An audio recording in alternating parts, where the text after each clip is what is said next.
দুগ্ধ সেবায় ব্রতী ছিলেন, পরেও দীর্ঘকাল। সেই আমার মাননীয় শ্রদ্ধাস্পদ গুরুভ্রাতা এবং তার সহধর্মিণী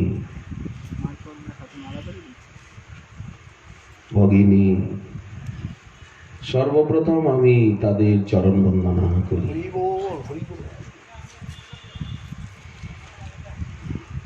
তাদেরই স্নেহাকর্ষণে এবং সম্বন্ধে শ্রী গুরু বৈষ্ণবের কৃপায় এখানে আসা এবং উপস্থিত আমার অগ্রজ গুরুভ্রাতা শ্রী হরিদাস দাদা রয়েছেন,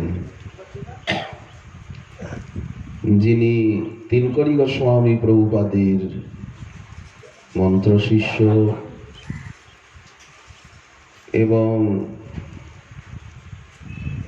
আমাদের অভীষ্টদেব শ্রী গুরুপাদ পদ্ম শিক্ষা গুরুদেব, এবং আমরা একই গৌরাঙ্গ সংস্কৃত মহাবিদ্যালয়ে একই সময়ে আমরা অধ্যয়ন করেছিলাম। সেই সম্বন্ধ ধরে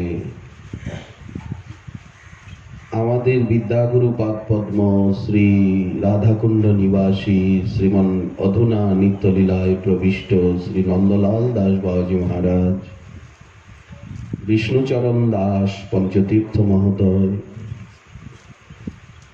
এবং পরবর্তীকালে শ্রী শ্যামসুন্দর দাস পণ্ডিতজি মহারাজ নব্য ন্যায় তীর্থ, নব্য ন্যায় তর্কতীর্থ স্বর্ণপদক প্রাপ্ত। তো সেই সব দিনের স্মৃতি মনোমুকুরে প্রতিবিম্বিত হয়, ছাত্র জীবনের কথা, রাধাকুণ্ডে সংস্কৃত বিদ্যালয়ে অধ্যয়ন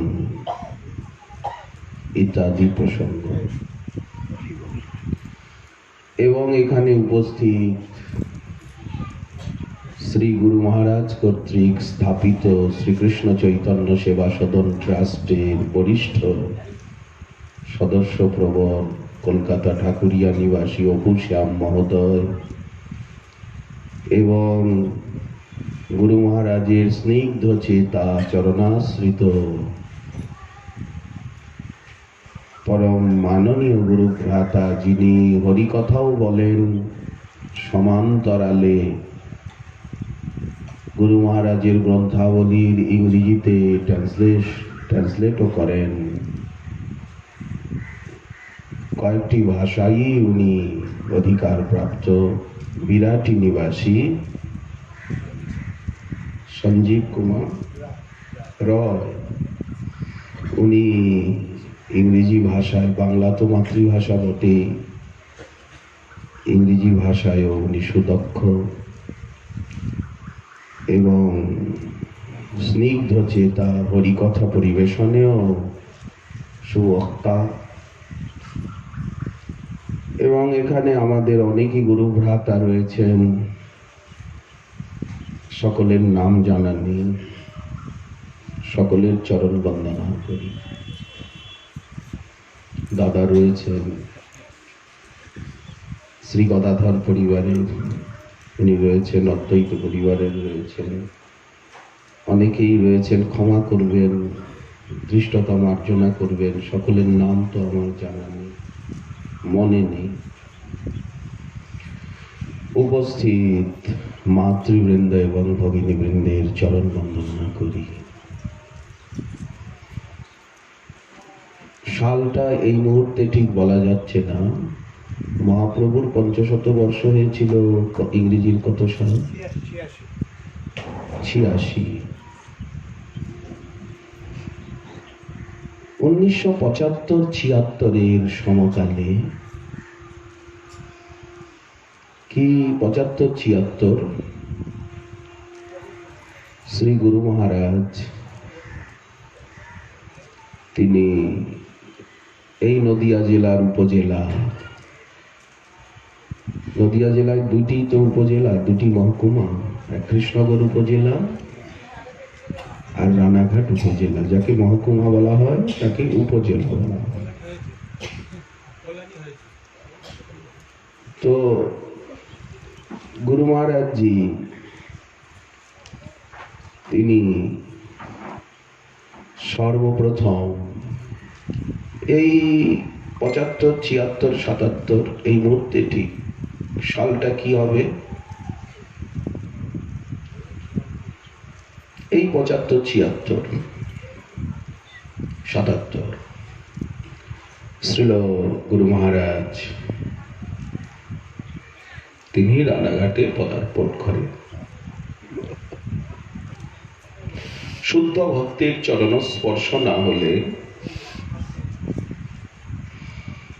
ভক্তি মহারানী সেখানে প্রকট হন না। ভগবান স্বতন্ত্র। চৈতন্য ভাগবত বলছেন, যদ্যপি স্বতন্ত্র আমি স্বতন্ত্র আচার। ভগবান কি কারো অধীন? কিন্তু ওনার স্বভাব চরিত্র জানা উচিত। কার ভজন করব, তার স্বভাব কি, তার রুচি কি, এটা না জানলে তার সব দাসত্ব হবে না, তাকে দুঃখ দেওয়া হবে। যে কোনো একটা ব্যক্তির সঙ্গে সম্পর্ক করতে গেলে তার স্বভাব চরিত্রের পরিচিতি অগ্রে প্রয়োজন। শাস্ত্র বলছেন তার স্বভাব যদ্যপি স্বতন্ত্র আমি স্বতন্ত্র আচার, তথাপিও ভক্ত বশ।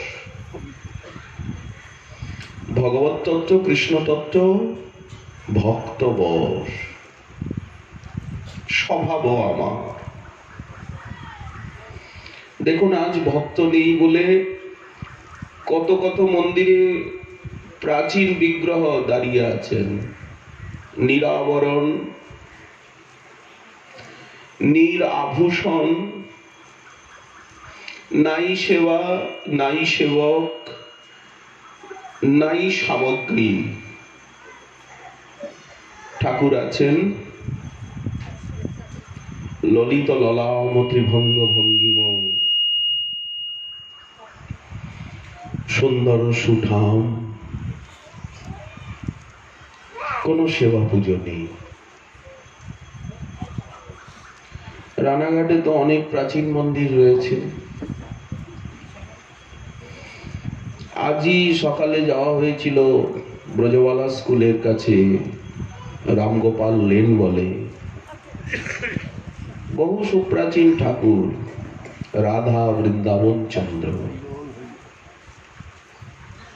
ঠিক ওপারে। কিন্তু বাড়িটা গোস্বামী বাড়ি, 5-6 ঘর শরিক রয়েছে। আদিমকালের ঠাকুর, অতিশয় মনোহর অর্চাবতার, রাধারানী পরমা সুন্দরী।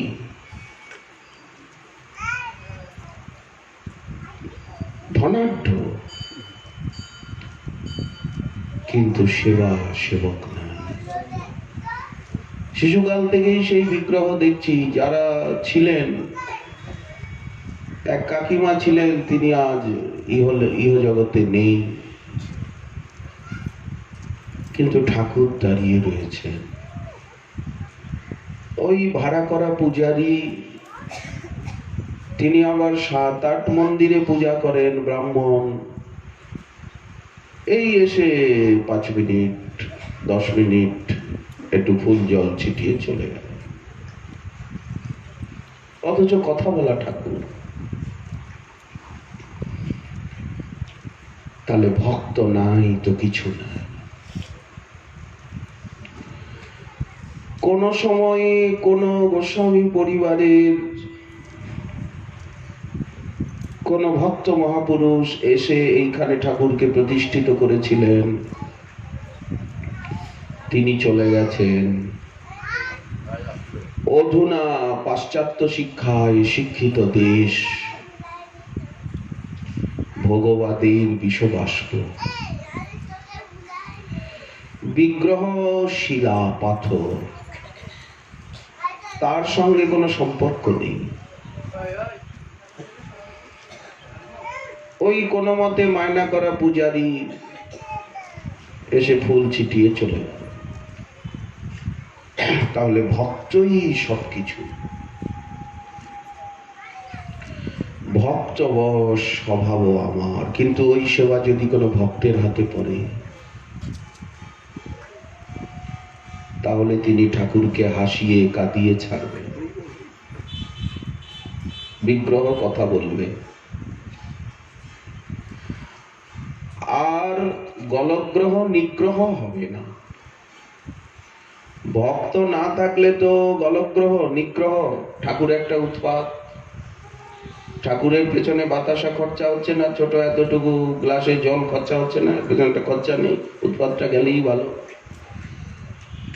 পুরোহিতকে কিছু না হোক, 1000-2000 টাকা না দিলে তো পুরোহিত আসবে না, তাহলে উৎপাত কি না? ভক্ত নাই তো কিছু নাই। ভক্ত বশ স্বভাব আমার। উনি ভক্তের সঙ্গে কথা বলেন, হাসেন, খেলেন।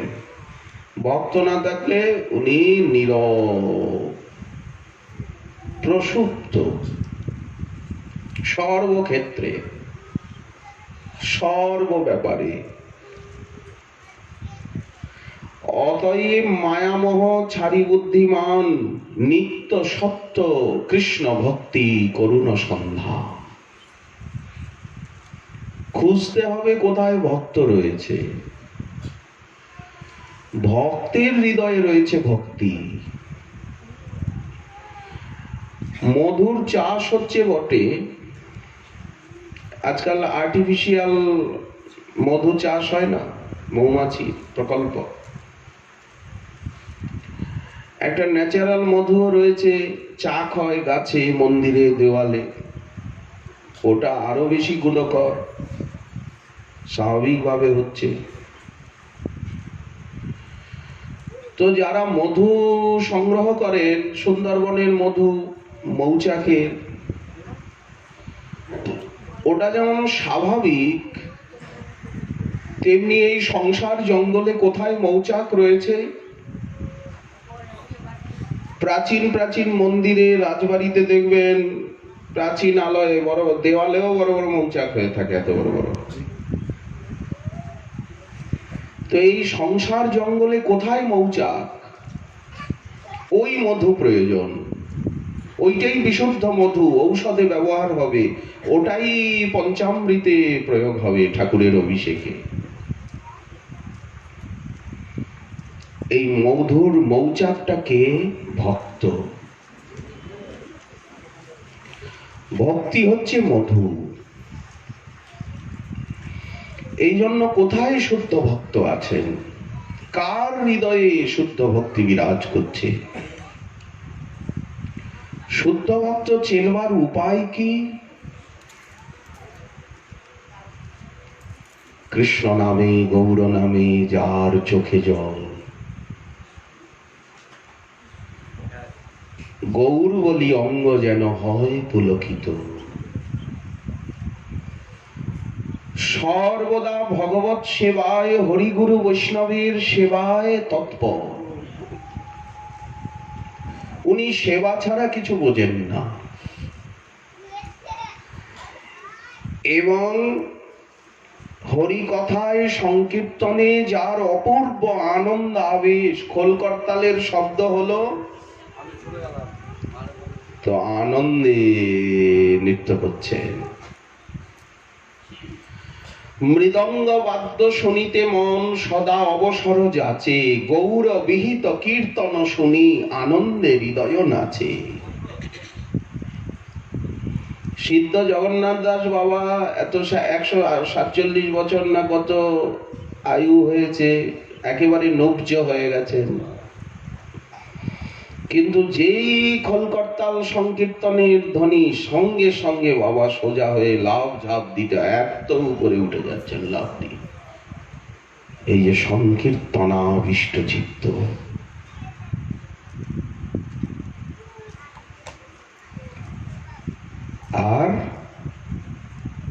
সেবাবিষ্ট, নামাবিষ্ট, সংকীর্তন রসাবিষ্ট, আর ত্যাগ দৈন্য ভূষণে বিভূষিত। অদ্ভুত ত্যাগ। ওই যে মহাপ্রভুর আজ্ঞা, ভালো না খাইবে আর ভালো না পরিবে। কদিন বাঁচবো, কেন ভালো খাবো? এই দেহটাকে পুষ্ট করে করব কি? একটা মাংসের খাঁচা, একটা হাড়ের খাঁচা, একটা ব্যাধি মন্দির। খাওয়া দাওয়ায় সময় নষ্ট করব কেন? আর ভালো কাপড় চোপড় পরেই বা যদি সামান্য 100-200 টাকার কাপড়েই লজ্জা নিবারণ হয়, তো 1000 টাকার কাপড় পরবো কেন? কারণ সময় নষ্ট হবে তো, আর মনটা তো ওইখানেই ঘুরঘুর করবে। এখন যদি 1000 টাকার একটা কাপড় পরি, একটা শাল উড়ি, তাহলে লোকে আমায় কেমন দেখছে, কেমন লাগছে, মনটা ওইখানেই ঘুরঘুর করবে। ভালো না খাইবে আর ভালো না পরিবে, এ কথার অর্থ এই নয় যে ঠাকুরকে ভোগ লাগাবেন না, টাকা পয়সা ব্যাংকে সব রেখে দেবেন, আর শেষে ছেলে মেয়ে মদ খেয়ে উড়িয়ে দেবে, প্রস্টিটিউশনে গিয়ে খরচা করবে। এই তো অর্থের পরিণাম। যদি অর্থ ভগবত সেবায়, ধর্মে বিনিয়োগ না হয়, দান, সেবা, ধর্মে অথবা উপভোগে, অর্থের কয়েকটা বিনিয়োগ রয়েছে। ধর্মে বিনিয়োগ, ভোগে বিনিয়োগ। হ্যাঁ, উনি ফিটফাট ভালোভাবে চলেন, অর্থের সদ্ব্যবহার করেন। আর হচ্ছে সঞ্চয়। অবশ্য মহাপ্রভু বলছেন গৃহী ভক্তদের অবশ্য সঞ্চয় করতে হবে। বাসুদেব দত্ত যাতে সঞ্চয় করে, শিবানন্দ সেন কে প্রভু বলছেন বাসুদেব দত্তের দিকে লক্ষ্য রাখবে। এই কাছড়াপাড়ারই কথা। গৃহস্থ আশ্রমে সঞ্চয় চাই, যেখানে সেবা সেখানে সঞ্চয় চাই, সহায়তা, সহৃদয়তা, সেখানে সঞ্চয় চাই। এ কথার অর্থ এই নয় যে ভগবত সেবায় এবং ভোগে বঞ্চিত হয়ে খালি জমিয়েই রেখে গেলাম। কেন বলেন? আমার নাতির জন্য, নাতির ছেলের জন্য। হলো না। বঞ্চিত গোবিন্দ দাস। নিজ কন্যা পুত্রোৎসবে ধন ব্যয় করে সবে। পুতুলের বিয়ে দিচ্ছে, বেড়ালের বিয়ে দিচ্ছে, কুকুর পুষছে। যারা কুকুর পোষে তাদের ঘরে জল তো খেতে নেই। পিতৃপুরুষ, দেবতা তাদের অন্ন জলকে স্বীকার করেন না, একথা স্মৃতিতে লেখা রয়েছে। কুকুরকে স্পর্শ করলে তো স্নান করতে হয়, সে সারা বাড়ি ঘুরে বেড়াচ্ছে, এইটাই মুখ দিচ্ছে, ওইটাই মুখ দিচ্ছে, অপবিত্র হয়ে যাচ্ছে। গাভী পবিত্র, কিন্তু কুকুর তো অপবিত্র। শ্রুতি বলছে, স্মৃতিতে আছে, যে বাড়ি কুকুর পোষা হয় সে বাড়ির অন্ন জল দেবতা, মুনি, ঋষি গ্রহণ করেন না। পিতৃকুল তাদের শ্রাদ্ধের বস্তুকে পিতা পিতামহ দিবঙ্গত তারা গ্রহণ করেন, অপবিত্র হয়ে যায়। কুকুরের পেছনে মানুষ লক্ষ লক্ষ টাকা ব্যয় করছে না?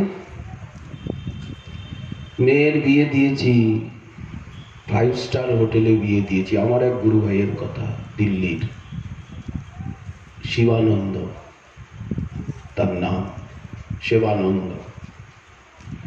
মেয়ের বিয়ে দিয়েছে 5 স্টার হোটেলে, বহু টাকা খরচা করে। তারপর কি হলো? কি হলো? কিছুদিন পরে বিবাহ বিচ্ছেদ, জামাই মেয়ে বিচ্ছেদ। এতটা টাকা উদর ঘরে পিণ্ডি হলো না, নষ্ট হলো না। যক্ষ পূজে মদ্য মাংসে, নানা মতো জীব হিংসে, এই মতো হইল সর্বদেশ।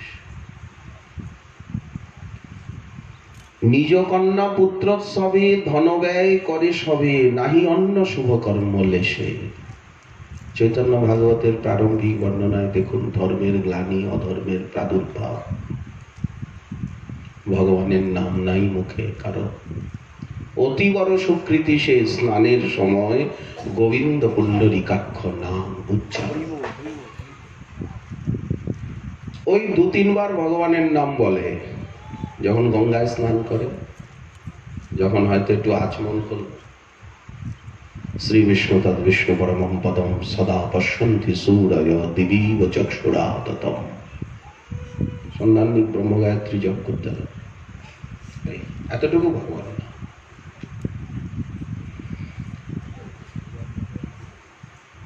তো এই অবস্থা চিরদিন ছিল, আছে এবং থাকবে। কারণ ভক্তি তো অত্যন্ত দুর্লভ। ভক্তি যদি এত সুলভ হয়ে যায়, স্পর্শমণি যদি এত সুলভ হয়ে যায়, সব জায়গায় কি সোনা পড়ে আছে নাকি, না হীরা পড়ে আছে, না মুক্তা পড়ে রয়েছে? তো ভক্তিকে উপার্জন করতে হয়, অর্জন সংগ্রহ করতে হয়। আমরা যেমন অর্থ সংগ্রহ করি, অর্থ সঞ্চয় করি, বিদ্যা উপার্জন করি, লোকে বলে না বিদ্যা অর্জন। বিদ্যা অর্জন করতে গেলে যেমন বিদ্বানের কাছে যেতে হয়, স্কুল কলেজে ভর্তি হতে হয়, একটা সুশৃঙ্খল পদ্ধতিকে অবলম্বন করতে হয়। ধনী হতে গেলে জীবনে যেমন কিছু করতে হয়, ধনীর দাসত্ব করতে হয়, ধনীর দাসত্ব, ধনীর আনুগত্য, ধনীর কাছ থেকে বুদ্ধি নিয়ে সেই প্রক্রিয়া অবলম্বন বিনা যেমন ধনী হওয়া যায় না। একটা বড় ধনীর আশ্রয় নিতে হয় কিনা? পরে আপনি ধনী হয়ে তার থেকে আলাদা হয়ে যান, আলাদা আপনি ব্যবসা করছেন, কিছু করছেন, কিন্তু তিনিই তো শেখান। পুঁজি তো চাই, পুঁজিটা দেবে কে? এই ধনটা কি? কৃষ্ণ প্রেম ধন। নাহি কৃষ্ণ প্রেম ধন, আমার কৃষ্ণ প্রেম নাই। মহাপ্রভু বলছেন আমার প্রেম ধন নাই। দরিদ্র মোর জীবন, আমি দরিদ্র। সংসারে যদি দরিদ্র কেউ থাকে, মহাপ্রভু বলছেন আমি একমাত্র দরিদ্র। গম্ভীরানাথ। দেহ ইন্দ্রিয় বৃথা মোর সব। এই দেহটি পেয়েছি প্রেম ধন অর্জনের জন্য, কিন্তু এই দেহে যদি আমি প্রেম না পেলাম, প্রেমের সাধন না করলাম, তাহলে তো আমার জীবন বৃথা হয়ে গেল। কেউ বলছে প্রভু তুমি যে কথায় কথায় কাঁদো, তোমার চোখে এত জল, তোমার এত দীনতা, এত ত্যাগ, এত নম্রতা, তুমি আমাদের কাছেও সবসময় হাত জোর করে থাকো, কে বলেছে তোমার প্রেম নাই, তুমি দরিদ্র? তার উত্তরে মহাপ্রভু বলছেন তবে যে করি ক্রন্দন,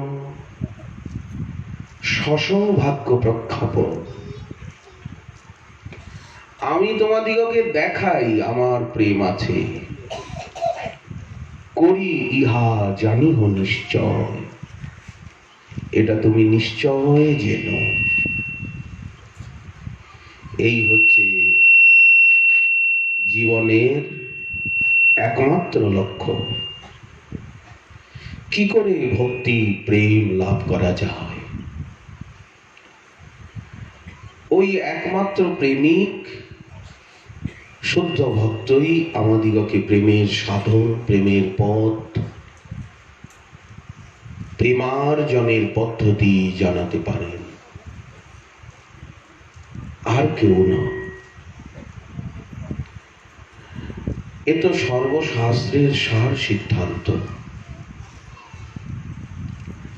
যাই হোক, যিনি যেখানের থেকে এই প্রেমের সন্ধান পেয়েছেন, প্রেম পথের অভিযাত্রী হয়েছেন, এবং প্রেম ভক্তি স্কুলে প্রবেশিকা প্রাপ্ত হয়েছেন, নিশ্চয়ই তার পেছনে রয়েছে ভক্ত কৃপা, বৈষ্ণব কৃপা, মহৎ কৃপা। মহৎ কৃপা বিনা কোন কর্মে ভক্তি নয়। চৈতন্য চরিতামৃত। মহৎ কৃপা বিনা কোন কর্মে ভক্তি নয়। কৃষ্ণ ভক্তি দূরে রহু, সংসার না হয় ক্ষয়। আগে দুর্বাসনা ক্ষয় হবে তো।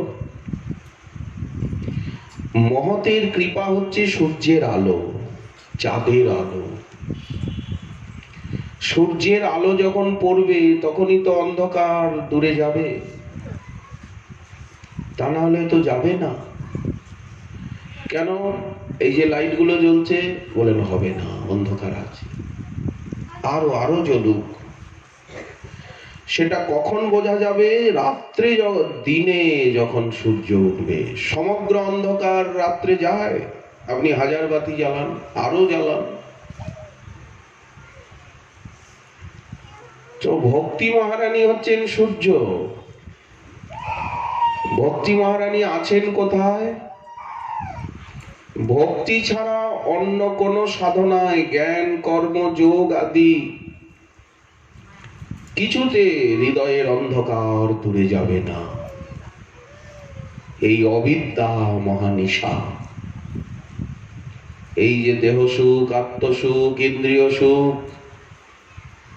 এই যে জড় সুখের নেশা, কোটি কোটি যুগ, কোটি কল্প ধরে, 84 লক্ষ জনিতে অনাদি বহির্মুখ হয়ে এই সংসার অটবিতে ভ্রমণরত জীবকুলের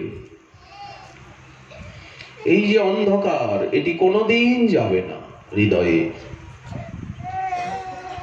যতক্ষণ পর্যন্ত সেই সূর্যের বা চন্দ্রের সুকিরণ হৃদয়ে না আসছে। এই জন্য দেখুন বলা হলো সুচন্দ্র কিরণে করুণাস। সুচন্দ্র কিরণ, গুরুদেবের কৃপাকে বলা হচ্ছে সুচন্দ্র কিরণ। সুচন্দ্র কিরণে করুণাস। অন্ধকারে কিছু দেখা যায়?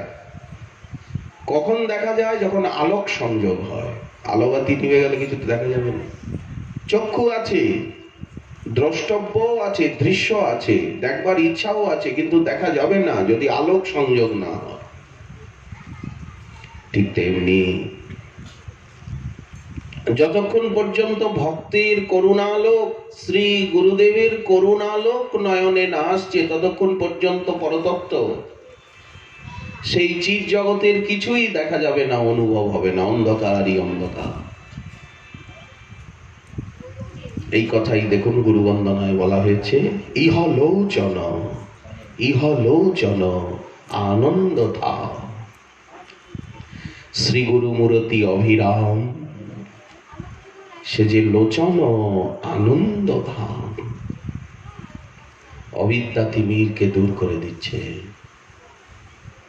গুরু বৈষ্ণবের কৃপাকে বলা হচ্ছে অঞ্জন। আজকাল আই ড্রপ হয়েছে, সেকালে তিনি আই ড্রপ ছিল না। বৈদ্যেরা কাজল বানিয়ে দিত, তাকে অঞ্জন বলা হয়। আই ড্রপেরই, সেই অঞ্জনেরই সাবস্টিটিউট এখন আই ড্রপ। এই দেখুন মহাজন বলছেন জ্ঞানাঞ্জন শলাকয়া। সেটা আবার দিতে একটা শলাকা প্রয়োগ করা হতো কোন যুগে, বা হাতের প্রান্ত দিয়ে দেওয়া, এটাও শলাকারই সমতুল। প্রতিমার যখন প্রাণ প্রতিষ্ঠা হয় শ্রীবিগ্রহের, তখন মন্ত্রপুত করে, যেমন বক্ষে হস্তস্পর্শ করে বৈদিক মন্ত্র উচ্চারণ করা হয়, তেমনি মন্ত্রের দ্বারা কাজল বানিয়ে সেই কাজলকে শলাকা দিয়ে শ্রীবিগ্রহের চোখে নেত্রদান করা হয়, একটা নেত্রদান প্রক্রিয়া রয়েছে, বিগ্রহ প্রতিষ্ঠা বেদ মন্ত্রে। তো যখন একটা বহির্মুখ জীব ভক্তচরণ আশ্রিত হচ্ছে, গুরুচরণ আশ্রিত হচ্ছে, গুরুদেব করছেন কি সাধন ভক্তিরূপী অঞ্জন। এখানে অঞ্জন কি, কাজলটা কি, শ্রবণ কীর্তন অর্চন বন্দন আদি নবধা ভক্তি। আর শলাকাটা কি, সাধু সঙ্গ।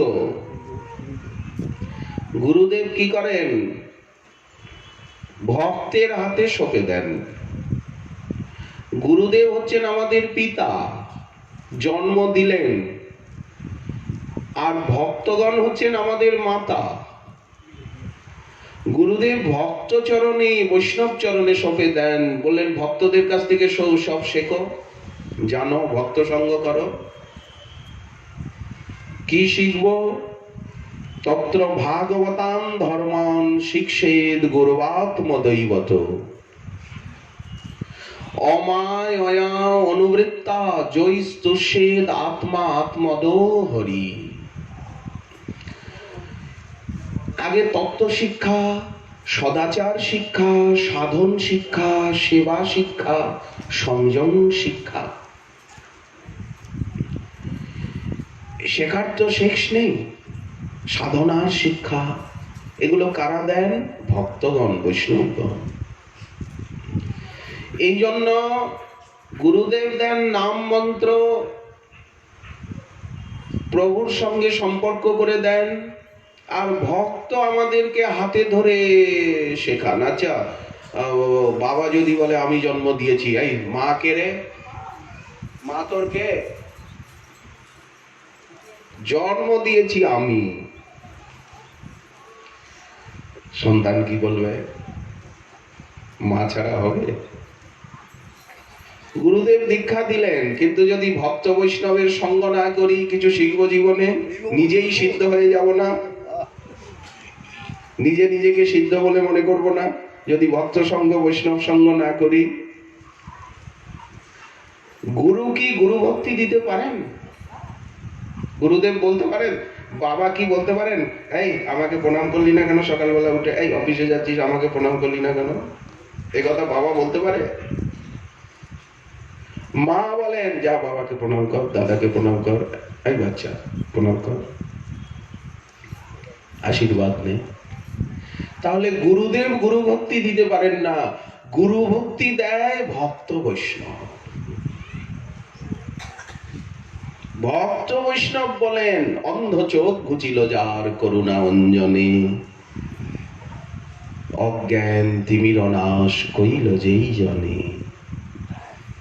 এই জন্য দীক্ষা শিক্ষা নিলেও যদি ভক্ত সঙ্গ জীবনে না থাকে, ভক্তগণ বৈষ্ণবগণ আমাদের মাতা পালন করছেন। এহেন গুরুর বাক্য হৃদয়ে ধরিয়া অনায়াসে যাব ভব সংসার তরিয়া। আচ্ছা, দীক্ষা গুরুদেব পিতা, আর ভক্ত মাত্রই আমাদের মাতা, শিক্ষাগুরু। এই যে যত আপনারা বসে রয়েছেন, আপনারা সব ভক্ত বৈষ্ণব, আপনারা আমাদের মাতা, আপনারা আমাদের শিক্ষাগুরু। ভক্ত মাত্রই শিক্ষাগুরু। আচ্ছা, মা যদি বলে, এই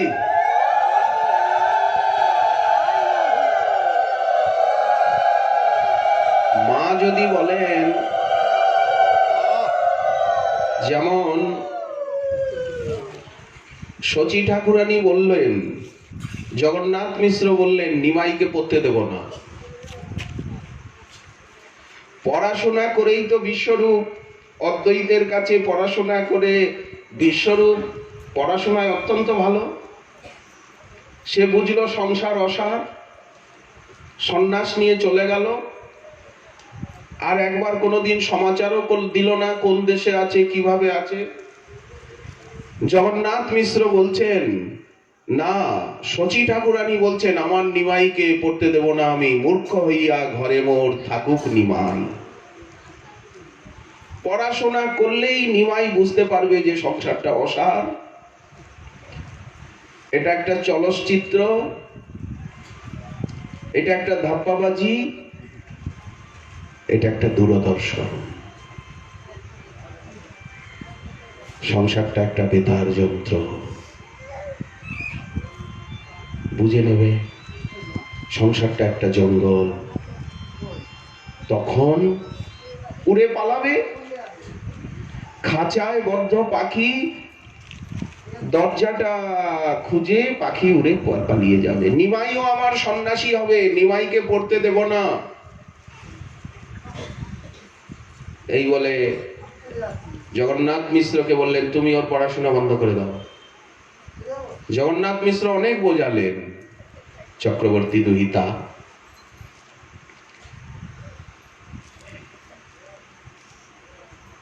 এই বাপ মায়ে পরস্পর একটা মতবিরোধ হলো যে নিমাইকে পড়ানো হবে না। জগন্নাথ মিশ্র বললেন নিমাই বিশ্বম্ভর দাও, তোমার পুঁথি টুতি যা আছে দাও, আমাকে দাও, আমি পড়বো। সব নিয়ে বেঁধেছে দে, উনি পড়া বন্ধ, আর পড়তে পারবে। তখনই তো নিমাই নানা অত্যাচার আরম্ভ করলো। একদিন ওইখানে, সেকালের দিনে তো মাটির হাঁড়িতে রান্না হতো, হাঁড়িগুলিকে ওই আদারে বাদারে জমিয়ে রাখা হতো উপর করে করে, ওর ভিতরে সাপখোপ ঢুকে থাকতো, ভাত লেগে আছে। নিমাই গিয়ে ওই হাঁড়িগুলির উপরেই বসে গেছে, হাঁড়িগুলিকেই একেবারে মোড়ার মতো বানিয়ে চরণের উপর চরণ দিয়ে, নগ্ন দিগম্বর মূরতি, হাতে পায়ে কালি লেগে গেছে, মুখে কালি লেগে গেছে। কাঠে রান্না হতো সেকালের দিনে। শচী ঠাকুরানী খুব শুচি ভাই, উনি গঙ্গা স্নান করে ঘরে শালগ্রাম রয়েছেন, গোপাল সেবা রয়েছেন, উনি এসে দেখছে নিমাই ওইখানে বসে রয়েছে। এই যেই শচী ঠাকুরানী এসেছে না, তো সঙ্গে সঙ্গে গঙ্গার জল নিয়ে গঙ্গায় স্নান করে, ঠাকুর সেবার জল, নিমাই লাফ দিয়ে ওখান থেকে এসে আর মাকে ধরতে যায়, হাতে কালি আর মার আঁচল ধরে। শচী ঠাকুরানী কলস নিয়ে ভয়ে পালাচ্ছে, সরছে, আরে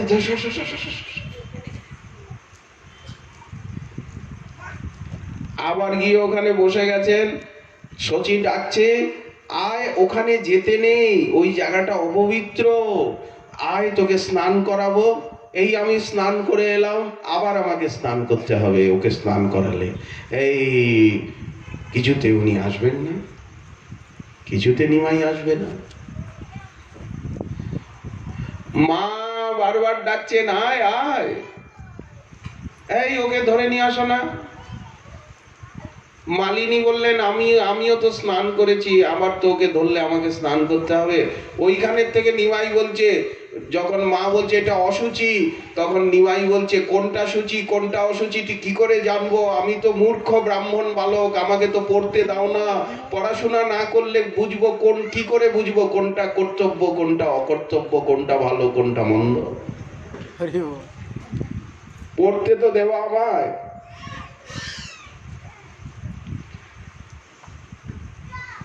আচ্ছা, মা যদি বলেন যে আমি তো সব তোর, হবে? শেষে গিয়ে গঙ্গাদাস পণ্ডিতের টোলে জগন্নাথ মিশ্র নিয়ে গেলেন কিনা? আচ্ছা, এই যে মহাপ্রভুর বিদ্যাগুরু গঙ্গাদাস পণ্ডিত, সুদর্শন পণ্ডিত, বিষ্ণুদাস পণ্ডিত, এই কি রাস্তা দেখালেন? যতক্ষণ পর্যন্ত আমরা শিক্ষা গুরুগণের পাদপদ্মে গিয়ে শিক্ষা প্রাপ্ত না হব, তো ওই যে প্রভু বলছেন তাহলে দীক্ষাগুরু, শিক্ষাগুরু, শ্রবণ গুরু এবং অখিল ভক্ত বৈষ্ণবী আমাদের গুরু। এই রকম এই রকম উদার চিত্ত না হয়ে যতক্ষণ চলা যাচ্ছে ততক্ষণ পর্যন্ত কিন্তু ভগবত অপরাধ এবং ভাগবত অপরাধ থেকে আমরা মুক্ত হতে পারবো না। দুটো অপরাধ রয়েছে এই জগতে, এক হচ্ছে ভগবত অপরাধ আর এক হচ্ছে ভাগবত অপরাধ। ভগবত অপরাধের নাম হচ্ছে সেবাপরাধ, ভগবত সেবায় অনাদর, অস্পৃহা, মর্যাদা লঙ্ঘন, 64 প্রকার ভগবত অপরাধ মানে সেবাপরাধ। আর ভাগবত অপরাধ কি?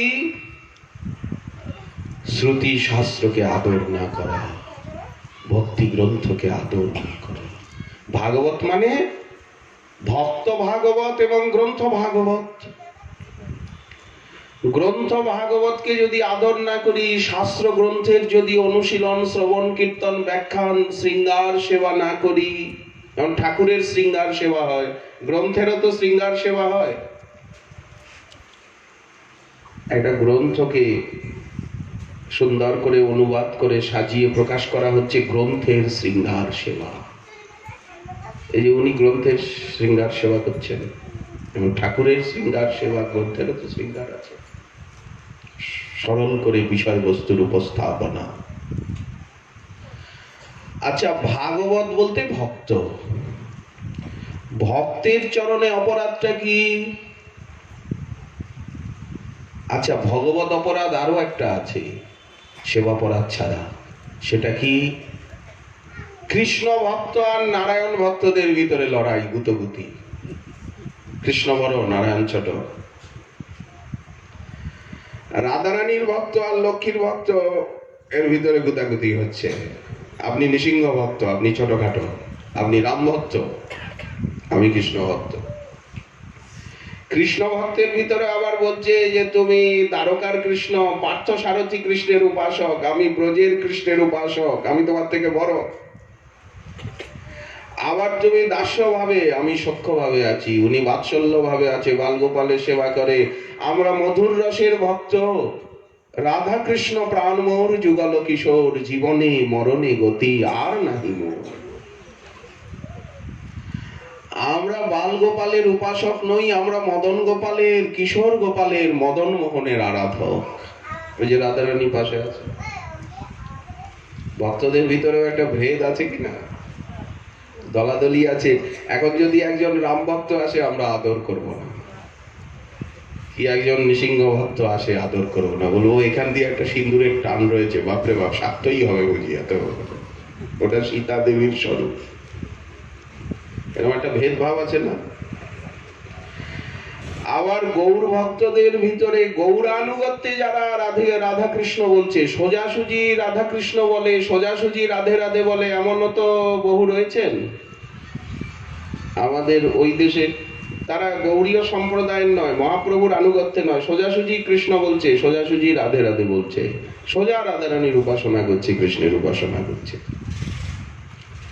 আর আমাদের হচ্ছে মহাপ্রভুর হয়ে, নিতাই চাঁদের হয়ে, গৌর ভক্তগণের হয়ে, গৌরের আজ্ঞায় মহাপ্রভু সুখী হন। হরে কৃষ্ণ রাধে কৃষ্ণ বললে, এই জন্য গৌর আজ্ঞায় মহাপ্রভুর সুখের জন্য আমরা কৃষ্ণ ভজন করি, কৃষ্ণ নাম করি, কৃষ্ণ সেবা করি। মহাপ্রভু সুখী হইলা সে সেবা দেখিতে, মহাপ্রভুর কৃপা হইল সে সেবা হইতে। গৌর আনুগত্যে, গৌর কৃপাভিষিক্ত হয়ে, নিতাই কৃপাভিষিক্ত হয়ে আমরা রাধা মাধবের আরাধনা করি। আমরা নবদ্বীপের কৃপা নিয়ে, গৌর মণ্ডলের কৃপা নিয়ে, নবদ্বীপকে বুকে নিয়ে, গৌর মণ্ডলকে বুকে নিয়ে আমরা নীলাচলে গৌর লীলা দর্শনের অনুভবের জন্য ছুটে যাই। গৌরগণের লীলাভূমি, শ্রী রাধা মাধবের আরাধনা ভূমি বলে আমরা মহাপ্রভুর আজ্ঞায়, নিতাই চাঁদের আজ্ঞায় ব্রজমণ্ডলে ছুটে যাই, গৌর দেশবাসী হয়ে, বাঙালি শরীর হয়ে। তাহলে গৌর আনুগত্যে রাধা বলায় আলাদা সুখ। সোজাসুজি রাধা বলা যায়, সোজাসুজি কৃষ্ণ বলা যায়, কিন্তু গৌরাঙ্গের হয়ে গৌর আনুগত্য নিয়ে রাধে বলা কৃষ্ণ বলা বিশেষ বৈশিষ্ট্যপূর্ণ। সোজাসুজি বৃন্দাবনে যাওয়া যায় না, নবদ্বীপের হয়ে, নবদ্বীপকে বুকে নিয়ে, নদিয়াবাসী হয়ে। আমরা নদিয়াবাসী, আমরা গৌর বড় ভালোবাসি, আমাদের গঙ্গার কূলে জন্ম,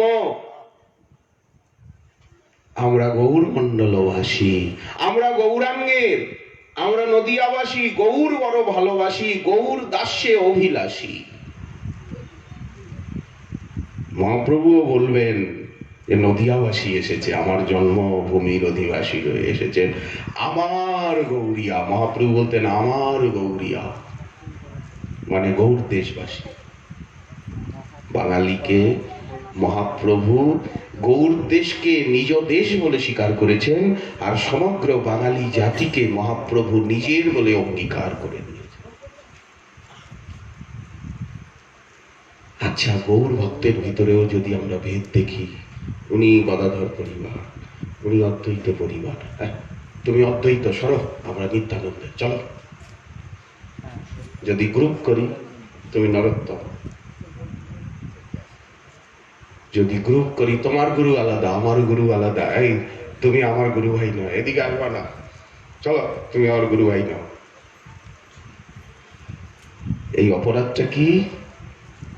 ভক্তাপরাধ। এটা তো বৈষ্ণব অপরাধ, ভাগবত অপরাধ। গুরুতে গুরুতে ভেদ দেখছি।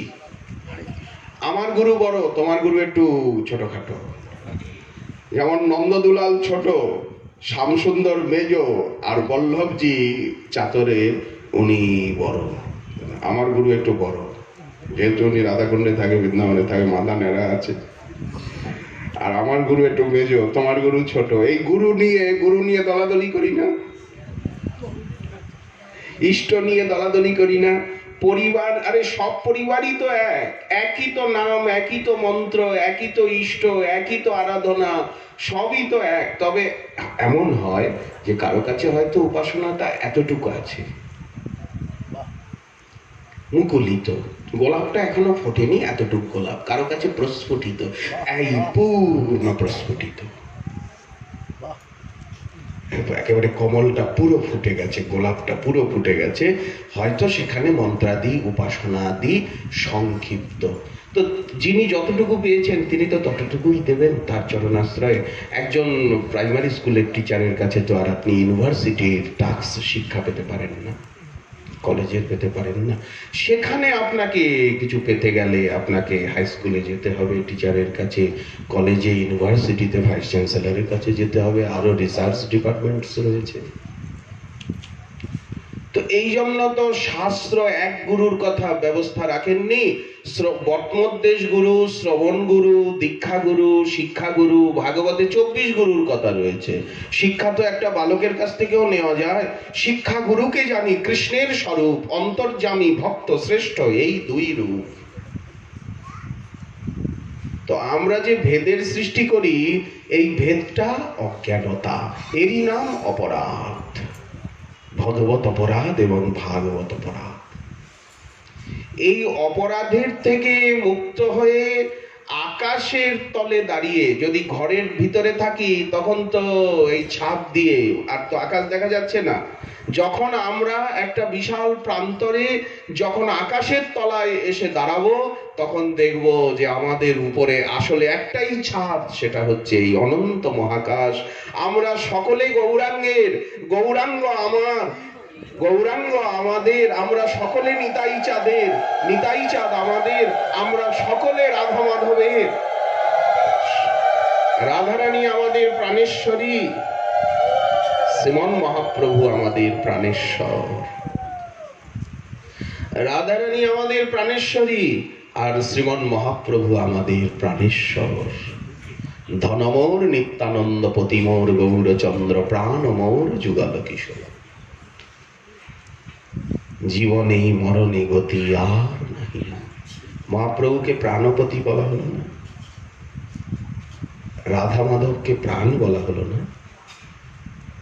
আমরা তো পতিব্রতা নারী, সাধন জীবন তো রমণী জীবন। শালীনতাময়ী, একটা উচ্চ বংশের শালীনতাময়ী মর্যাদাশীলা একজন রমণী, একজন রানীমা যেভাবে চলেন, পর্দার আড়ালে, মর্যাদার আড়ালে, শালীনতার আড়ালে, ভক্ত জীবন তো এরকম শালীনতা। অনেকে বলে এটা করো না কেন, ওটা করো না কেন। এখানে বলে ঘরের বউ, বড় ঘরের বউ। অনেকে বলে না যে চলো এটা করো ওটা করো, বলে দেখুন ঘরের বউ। বউকে কেউ এসে রাস্তার লোক ডাকছে, বলে এসো না, বউ লাফ দিয়ে সঙ্গে সঙ্গে তার পেছনে দৌড়াতে পারে? আজ্ঞা ছাড়া, আদর্শ ছাড়া, আদেশ ছাড়া কিছু করা যায়? ঘরের বউ রাস্তায় ওখানে এসে কেউ ডাক দিল, শীষ দিল, আর বউ ঘোমটা দিয়ে দৌড় দিল, হলো এটা? এক হচ্ছে বাজারে নাচা বউ, এক হচ্ছে ঘরের বউ। তো গুরু বৈষ্ণবের আনুগত্যে, শাস্ত্রানুগত্যে যারা চলেন তারা তো ঘরের বিবাহিতা বউ। তারা তো আদেশ ছাড়া, গুরু আজ্ঞা ছাড়া, শাস্ত্র আজ্ঞা ছাড়া, বৈষ্ণবের আজ্ঞা ছাড়া তারা তো এক পাও জানিয়া শুনিয়া ভজ, সাধু শাস্ত্র মত যজ। এই দেখুন, এইটা আমরা কথ্য ভাষায় বলছি যে বাজারের বউ নয়, ঘরে বিবাহিতা কুলীন পতিব্রতা সতী রমণী। এই হচ্ছে ভক্তি পথ। ভক্তি, গুরু মহারাজ বলতেন ভক্তি জীবন, রমণী জীবন, নারী জীবন। গুরু মহারাজ অনেক রাগ করেছেন, শেষে বলে গেছেন আদেশ ছাড়া, আজ্ঞা ছাড়া এক গ্লাস জল খেতে পারবে না। এই কথাটাকে কি বলেছেন? জানিয়া শুনিয়া ভজ। আগে এগ্রিমেন্টে সই করো যে আদেশ ছাড়া এক গ্লাস জল খেতে পারবে না। আর আমি যেভাবে চলছি দেখো, এইভাবে চলো, এইভাবে চলো। উনি রাত 2:30টার থেকে উঠে ভজন করতেন। এত বয়সে বিফোরে প্রত্যেকটা কাজ ঘড়ির কাঁটায় কাঁটায়। রাগ করে বলেছেন হয়তো 10 মিনিট পাঠ বেশি হয়ে গেছে, 15 মিনিট পাঠ বেশি হয়ে গেছে। রাগ করে বললেন ও 59 মিনিট বই 60 মিনিট পাঠ করতে পারবে না। কথা বলেন, কথা বলতে পারবে না। কিসের কথা? উনি কথা বলা পছন্দ করতেন না। নীরব হয়ে কাজ করে যাও, কাজ করে যাও, ঘড়ির কাঁটার মতো জীবনকে ঘোরাও। এই কথাটা যে কতবার শুনিয়েছেন। সময় চলিয়া যায় নদীর স্রোতের প্রায়, যে জন না বোঝে তারে ধিক শতধিক, কহিছে সোনার ঘড়ি ঠিক ঠিক ঠিক। অনেক কবিতা শোনাতে। দেখো, আমি যেভাবে চলি এইভাবে সাধন পথে চলো। শৌচ, সদাচার, পবিত্রতা, আজ্ঞা পালন, নিষ্ঠা, অন্তর্মুখিতা।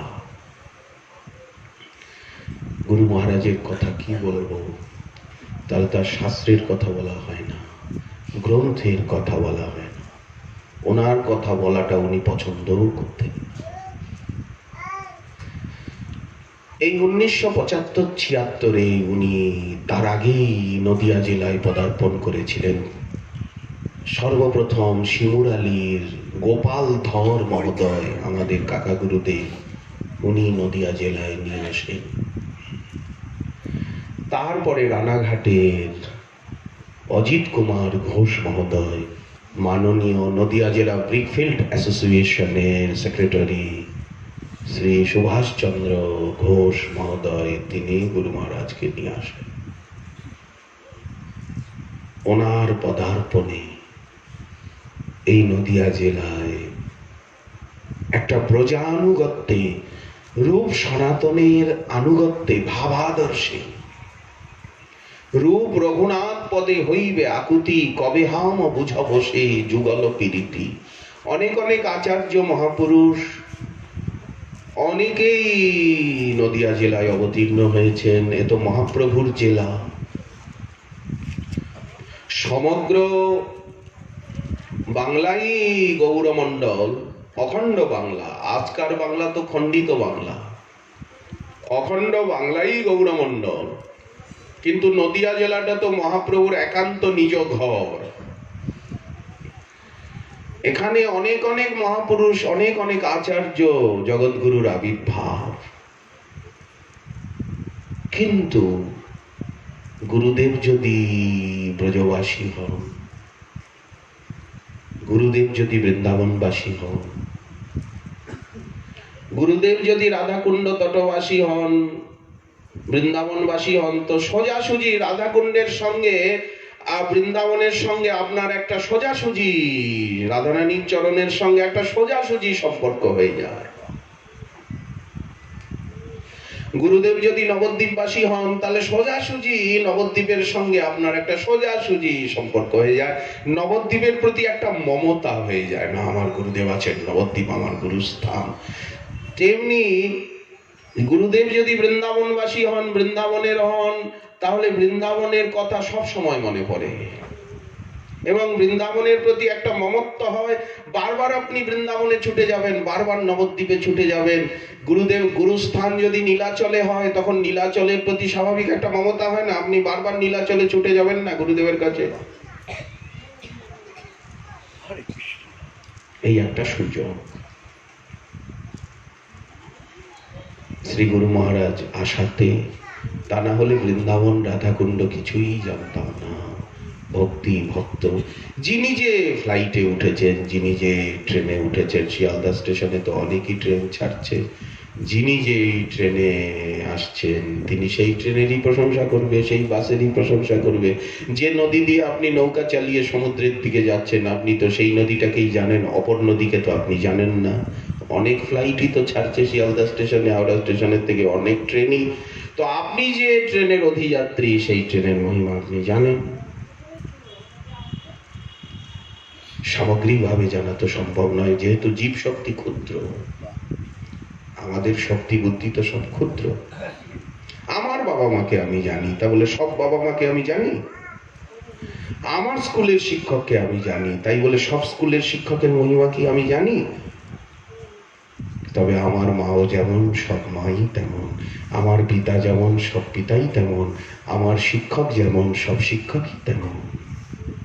এইভাবে সকলের প্রতি অবিচারে শ্রদ্ধা ভক্তি, নামই হচ্ছে শ্রদ্ধা ভক্তি। গুরুদেবকে পেয়েছিলাম 1975-76 নাগাদ থেকে। সেই থেকেই দর্শন মাত্রেই উনি সচরণে স্থান দিয়েছিলেন, এক দাস বলে অঙ্গীকার করে নিয়েছিলেন। কিন্তু তখন তো জীবনের সুপ্রভাত, কিশোরাবস্থা। তখন গুরু কি, বৈষ্ণব কি, ভক্ত কি, ধাম কি, নাম কি, সদাচার কি, কিছুই তো জানি না, আজও জানি না, আজও কিছু বুঝিনি, এ জন্মে কিছু বুঝবো না। দৌরাত্ম্য গেল না, অনাচার গেল না, অপরাধ গেল না, অহংকার গেল না, অভিমান গেল না, অসৎসঙ্গ গেল না, অসৎ জ্ঞান গেল না। এগুলো তো থাকবেই। তথাপি ব্রজধাম, গৌরধাম, গৌরকৃষ্ণ, শ্রী রাধা মাধব, রাধারানী, এই কথাগুলো মুখ দিয়ে উচ্চারণের একটু সামর্থ্য তিনি দিলেন। তার পরিচয়ই পরিচয়, আর মায়ার জগতের কোনো পরিচয় নাই। সব পরিচয় মুছে গেছে চিরদিনে। পূর্ব ইতিহাস ভুলিনু সকল। অনেকে বলে কোথায় জন্ম হয়েছিল, কোথায় বাড়ি ছিল, কোথায় কে আত্মীয় স্বজন কে, বলে এগুলি কি পরিচয় দিতে আছে নাকি? ওগুলো তো সব মরে গেছে। পূর্ব ইতিহাস, কেউ জিজ্ঞাসা করছে হরেন্দ্র চক্রবর্তী বেঁচে আছে, উনি বলছেন না, হরেন্দ্র চক্রবর্তী তো মারা গেছে, সে তো মারা গেছে, সে তো এখন নেই। কোথা থেকে আসছেন? বলে নোয়াখালীর মধুগ্রামের থেকে। নোয়াখালীর মধুগ্রামের থেকে আসছি। হরেন্দ্র চক্রবর্তী আছে কি? বলেন উনি তো বেঁচে নেই, উনি তো মরে গেছে। উনি কি বললেন? উনি ইউনিভার্সিটি MAAA স্বর্ণপদক বিজেতা, উনি মরে গেছেন। বলে মরে গেছে, সে বেঁচে নেই। তাকেই জিজ্ঞাসা করছে, তার দেশের লোক, দেখেনি, শুনেছে যে আমাদের এই গ্রামের কেউ নবদ্বীপে আছেন, উনি খুব উচ্চ শিক্ষিত, উচ্চকোটির সাধক, সিদ্ধকল্প মহাপুরুষ। পরে উনি ডেকে বললেন, আপনি কি বলতে চাইছেন, কার সঙ্গে দেখা করতে চান? বলে হরেন্দ্র চক্রবর্তী। চলে কি বলবেন, কোথা থেকে এসেছেন? বলে নোয়াখালীর থেকে। বসুন। পোশাক টোশাক পেয়েছেন? কি বলবেন বলুন না, কি সেবা করব, কি আজ্ঞা পালন করব, কি কি বলে ওনার সঙ্গে আগে দেখা করব তো। বলে উনি কোথায় আছেন? উনি ওনার গুরুদেবের ঘরটা দেখে দিচ্ছেন যে ওই ঘরে উনি গুরুদেব, নিজের গুরুদেবের ঘরটা। কি বলবেন আপনি বলুন না, আমি ওনাকে গিয়ে বলে দিচ্ছি কি আপনার প্রয়োজন, ওনার সঙ্গে দেখা করতে এসেছি। বলে আমি সেই ওই পোড়ামুখ, এখন ওই নামটা বলবেন না, চক্রবর্তী ফক্রবর্তী নয়, এখন দিনাতিদিন গুরু বৈষ্ণব দাসানুদাস, হরিদাস দাস, হরিদাস গণের দাস, আপনাদের দাসানুদাস। পূর্ব, এই হচ্ছে শুদ্ধ ভক্তি, শুদ্ধ ভক্ত। পূর্ব ইতিহাস ভুলিনু সকল, সেবা সুখ পেয়ে মনে, সেবা সুখ পেয়ে, ভজন সুখ পেয়ে মনে, তুমি তো আমার। গুরুদেবের দিকে তাকিয়ে শিষ্য বলছেন, তুমি তো আমার, আমি তো তোমার, বলো কি কাজ অপরণ। মাঝখানে কেউ নেই, স্বামী আছে, স্ত্রী আছে, মাঝখানে কেউ থাকলে প্রেম প্রীতি হয়? পতি আছে, পত্নী আছে, মাঝখানে যদি আর দু চারটে লোক এসে ঢোকে, ইষ্ট আছেন, সাধক আছেন, অভীষ্ট আছেন, সাধক আছেন, মাঝখানে আছে প্রেম, প্রেম মানে ভক্তি। আমি তো তোমার, তুমি তো আমার, বলো কি কাজ অপরণ। এখানে থার্ড পারসন সিঙ্গুলার নাম্বার কি? কবি কর্ণপুর তার চৈতন্য চন্দ্রোদয় নাটকে বলছেন, গৌর খৌনির জয়তী, এই গৌরমণ্ডল ভূমি জয়যুক্ত হচ্ছেন এই বাংলা বঙ্গজননী। কতমা পুণ্য তীর্থাবতংশ প্রায়া, ভারতবর্ষে অনেক পুণ্য তীর্থ রয়েছে, সেই পুণ্য তীর্থগণের ইনি শিরভূষণ স্বরূপা। পুণ্য তীর্থগণের শিরোমণি এই শ্রী গৌরমণ্ডল। আমরা কাশী কাঞ্চি প্রয়াগ অবন্তী যাচ্ছি, কিন্তু আমরা কি জানি যে এই বাংলা পুণ্য তীর্থগণের শিরোমণি? গঙ্গার হাওয়া যত দূর যায়, এই যে আমরা গঙ্গার উপকূলেই আছি, এখানেই তো চক্রদহ ভগীরথের রথের, ভগীরথ আগে আগে শঙ্খ বাজিয়ে বাজিয়ে যাচ্ছে, ভগীরথের রথের চাকা মাটিতে প্রথিত হয়ে যায় মৃত্তিকায়। জায়গাটা নিচু, ভগীরথ লক্ষ্য করেননি, চাকাটা ডেবে গেল। অনেক কষ্টে ভগীরথ, এদিকে গঙ্গা এসে গেছেন পিছনে, গঙ্গা এগোতে পারছেন না, ভগীরথই তো নিয়ে আসছে।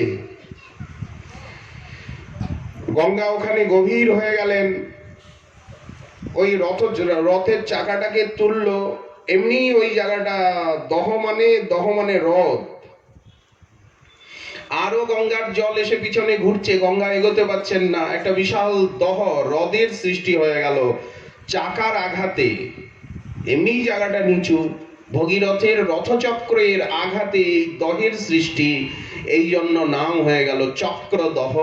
পৌরাণিক স্থল, পৌরাণিক লীলাভূমি, পরম ভক্ত ভগীরথ।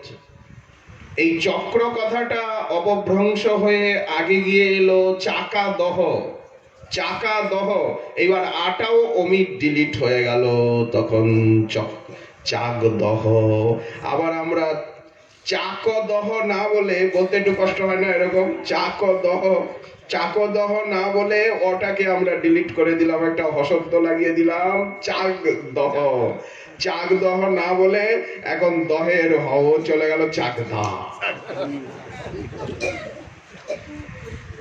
এই তো এগুলোই হচ্ছে, এই যে অপভ্রংশ হচ্ছে, এগুলো হচ্ছে জবন প্রভাব, ওয়েস্টার্ন কান্ট্রির বিষবাষ্প, মানে জবনদের। কারণ এই নামের পেছনে কারণ কি তা তো জানা নেই, আর জানলেও আজকাল বহু স্থানের নামকে উল্টোপাল্টা বদলে দেওয়া হচ্ছে নাস্তিকতায়। নাস্তিকতায় তো বৈদেশিক ভাবাপন্ন হয়ে সেই পৌরাণিক নামটা বিকৃত হয়ে গেল চাকদা। আসলে চক্রদহ এর সংস্কৃত শব্দ এটি।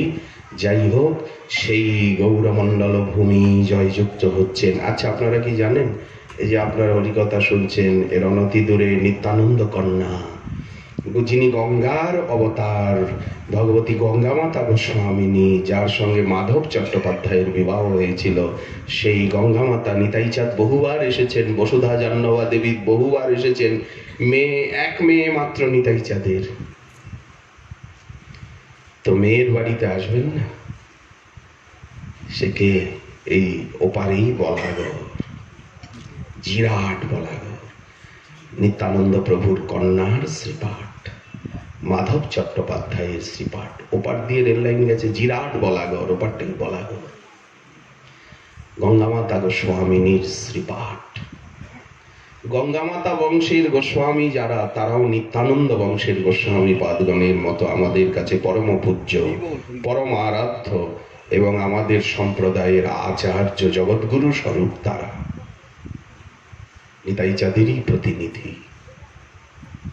তিনটি বংশ এক, তিনটি বংশের সমান মর্যাদা, সমান আসন।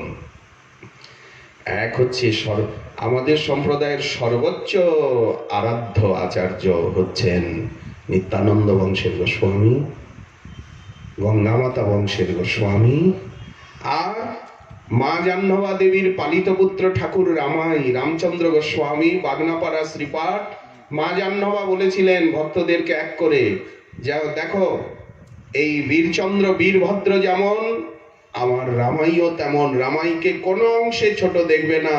জয়ীছে বীরভদ্র তৈছে রামাই, জাহ্নবা মাতার আজ্ঞা ইথে আন নাই। এই জন্য বাগনাপাড়ার গোস্বামী যারা, তারা নিত্যানন্দ বংশের গোস্বামীর মতোই জগৎগুরু আচার্য এবং সর্বজন মাননীয় পূজ্য। এই তিনজনই নিত্যানন্দ বংশের সমান পূজ্য। গঙ্গামাতা গোস্বামিনী বংশজ, ঠাকুর রামাইয়ের বংশজ, আর ঠাকুর রামাইয়ের তো বংশ নেই, তার উনি অকৃতদার ছিলেন, ব্রহ্মচারী ছিলেন। ওনার ভাইয়ের বংশ, ভাতৃবংশ, শিষ্য বংশ, ওই ঠাকুর রামাই বংশ। কারণ তত্ত্বকেও তো স্বীকার করতে হবে। এই তিন বংশ সমান মর্যাদায় প্রতিষ্ঠিত। এই তিন বংশের পর দ্বিতীয় সিঁড়িতে রয়েছে অদ্বৈত বংশ। এদেরকে প্রভুপাদ বলা হয়, বাকিদেরকে প্রভুপাদ বলার রীতি নেই। বাকিরা হচ্ছেন অন্যান্য পার্শ্বদগণের বংশধর, গোস্বামী সন্তান। আর যারা ব্রাহ্মণ, দীক্ষা শিক্ষা দিচ্ছেন, আচার্যের কাজ করছেন, তাদেরকে বলে আচার্য সন্তান। প্রভু সন্তান, গোস্বামী সন্তান আর আচার্য সন্তান, এই তিনটে স্টেপ রয়েছে। তারপরে গৃহত্যাগী বৈষ্ণবগণ। আমরা তো শিষ্য, গোস্বামী পাদনের থেকেই তো আমরা আসছি, আমরা তো গোস্বামীগণেরই শিষ্য। তারপরে ত্যক্তাশ্রমী যারা, সর্বত্যাগী মহাপ্রভুর কাঙাল ভক্তগণ। তারপরে যারা গৃহস্থ আশ্রমে থেকে ভজন করছেন, তারা। এই পরপর তিনটে চারটে স্টেপ, পাঁচটা এই গ্যালারি রয়েছে। এই আমাদের সম্প্রদায় রূপী স্টেডিয়ামে, সেনেটোরিয়ামে, অডিটোরিয়ামে এই তিনটে এরকম এই কয়েকটা স্টেপের গ্যালারি রয়েছে। এখান থেকে আপনি দেখুন, এই গ্যালারিতে বসে এই সেনেটোরিয়াম অডিটোরিয়ামে প্রবেশ করে দেখুন রাধা মাধবের লীলা, নিতাই গৌরাঙ্গ সুন্দরের লীলা হচ্ছে প্লেগ্রাউন্ডে, প্লে হচ্ছে। নিত্যলীলা সুখময়, গৌরলীলা, রাধা মাধবের লীলা, নিত্যলীলা সুখময়, নিত্যলীলার আরাধনা, নিত্যলীলার ভাবনা, নিত্যলীলার চিন্তন এবং প্রেম পেয়ে নিত্যলীলায় সেখানে পার্শ্বদে প্রবেশ করে যাওয়া, অংশগ্রহণ করে যাওয়া। নিত্যলীলা সুখময়, সদাই স্ফুরুক মোর মনে। যে গৌরমণ্ডল ভূমিতে নবদ্বীপ নাম্নী পুরী রয়েছেন, যে নবদ্বীপে কনককান্তি ঈশ্বরের অবতার। গৌরমণ্ডলের মাঝে রয়েছে নবদ্বীপপুরী, যে নবদ্বীপপুরীতে কনককান্তি ঈশ্বরের অবতার, যে নবদ্বীপের ঘরে ঘরে ঘরে ঘরে, যে গৌরমণ্ডলের ঘরে ঘরে ঘরে ঘরে ভক্তি মহারানী নৃত্য করে বেড়াচ্ছেন। আজ দেখুন গৌরমণ্ডলের ঘরে ঘরে হরিকথা হচ্ছে, হরিসেবা, হরি মন্দির, ভক্ত। আমাদের সম্প্রদায়ের মুখ্য কেন্দ্র কি? গৌরমণ্ডলই তো, নবদ্বীপ ধামই তো, মহাপ্রভুই তো। যে নবদ্বীপের প্রতি ঘরে ঘরে, যে গৌরমণ্ডলের প্রতি ঘরে ঘরে ভক্তি মহারানী নৃত্য করে বেড়াচ্ছেন। এই নৃত্যটা কি? কীর্তন হচ্ছে, দেখুন পাঠ কীর্তন হচ্ছে, ঠাকুর সেবা, ভক্ত বৈষ্ণবের আগমন। এই তো ঘরে গৃহে নাম সংকীর্তন, আর বৈষ্ণবের আগমন, ভক্তের আগমন অল্প ভাগ্যে হয় না। হরিনাম হরিকথা অল্প ভাগ্যে পায় না। যেই স্থানে ভক্তগণ করেন বিজয়, সেই স্থান হয় সর্বতীর্থময়। ধন্য গৌরমণ্ডল ভূমি, ধন্য নদিয়া ধাম, ধন্য নদিয়ার অবতার আমাদের হৃদয়েশ্বর নিতাই গৌরাঙ্গ সুন্দর। ধন্য আমরা যদি নবদ্বীপের হই, নদিয়ার হই, গৌরাঙ্গের হই, গৌরমণ্ডলের হই, তখনই তো আমরা ক্ষেত্রমণ্ডল, নীলাচল মণ্ডল। সঙ্গে সঙ্গে আপনার মনে হবে মহাপ্রভু সন্ন্যাস নিয়ে নীলাচলে 18 বছর অখণ্ড বাস করলেন। নীলাচলের থেকেই তো আমাদের সম্প্রদায়ের সৃষ্টি হলো। আর নীলাচলকে আস্বাদন করতে হবে। নীলাচলে গিয়ে মনে হবে যে মহাপ্রভু তো সকলকে বৃন্দাবনে পাঠিয়ে দিচ্ছেন, ওখানের থেকে যাও বৃন্দাবনে যাও। ওইখানে গিয়েই আমাদের শিক্ষা দীক্ষায় পূর্ণতা।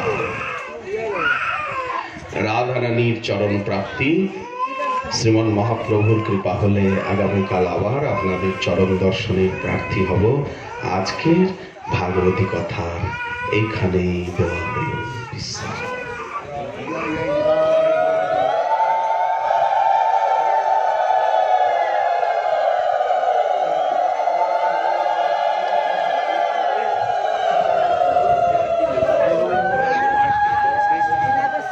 এখন রানাঘাট গৌর মহাপ্রভু পাড়া গৌর গদাধর মন্দিরে 7:30 থেকে কথা হওয়ার কথা রয়েছে।